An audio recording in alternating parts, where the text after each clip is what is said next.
1 juta tan air yang akan dilepaskan di lautan Pasifik oleh Jepun. Air-air yang akan dilepaskan ini adalah air terawat daripada loji nuklear Fukushima. Fukushima pada tahun 2011 telah dilanggar oleh tsunami dan ini menyebabkan loji nuklear di sana telah pun rosak dan mengakibatkan kawasan itu terpaksa dikosongkanlah sebab radioaktif di kawasan itu terlampau tinggi. So penduduk-penduduk dekat 20 km daripada kawasan loji nuklear tu kena kosongkan.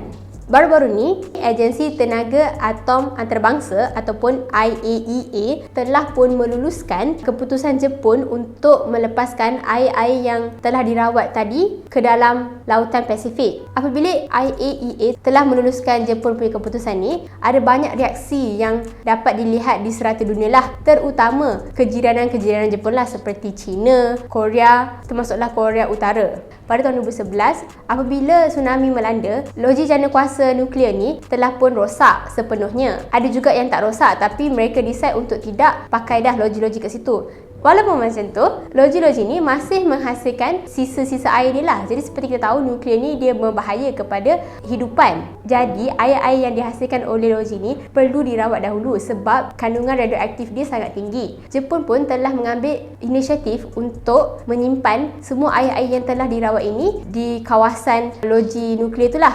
Sehari loji nuklear tu menghasilkan sebanyak 100 meter square air. Kalau nak diberi perumpamaan, 100 meter square ni sebanyak, kalau kita guna air tu, kita boleh mandi sebanyak 13 kali. Kalau kita basuh baju, kita boleh basuh baju 14 kali guna mesin. Jadi nak kata betapa banyaknya sehari air yang terhasil daripada loji itulah. Dekat kawasan loji ni, ada lebih kurang 1000 tank yang telah digunakan untuk simpan air-air tu. Jadi air-air ni semua telah pun dirawat. Cumanya tak sepenuhnya bahan radioaktif tu dapat dibuang lah. Kebanyakan bahan radioaktif telah pun dibuang. Yang tinggal hanyalah bahan radioaktif yang tidak berbahaya kepada kehidupan. Sebab itulah diorang decide untuk nak buang sebab diorang dah mencapai kapasiti untuk simpan air-air tu. Dah tak muat dah.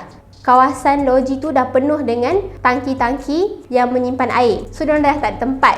Dan keputusan IAEA ni mengatakan Jepun telah pun mengambil inisiatif dan telah mengikut standard yang betul untuk melepaskan bahan nuklear ke dalam lautan. Di mana dia juga cakap apa yang Jepun buat ni sama juga dengan mana-mana industri yang menggunakan nuklear melepaskan sisa buangan dia. Sebab tu dia kata kalau air ni dilepaskan di dalam lautan pun dia tidak memberi apa-apa kesan kepada kehidupan di dalam laut dan juga kepada manusia lah.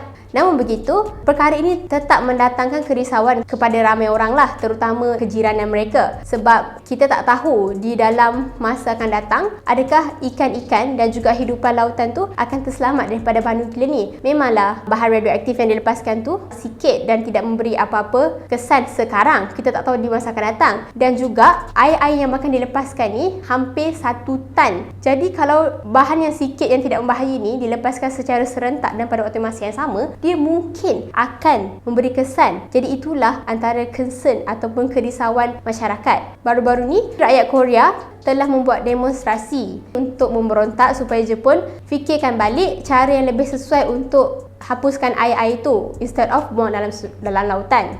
China juga menyatakan hasrat mereka tidak bersetuju dengan memberi amaran mereka akan boikot makanan-makanan yang datang daripada Jepun sekiranya mereka melepaskan sisa-sisa air tersebut.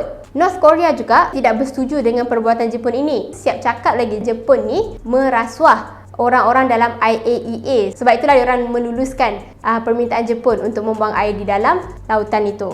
Apa pula korang rasa, adakah perbuatan Jepun untuk membuang sisa-sisa air ni akan memberi efek kepada kita yang berada di Malaysia ni ataupun okey je?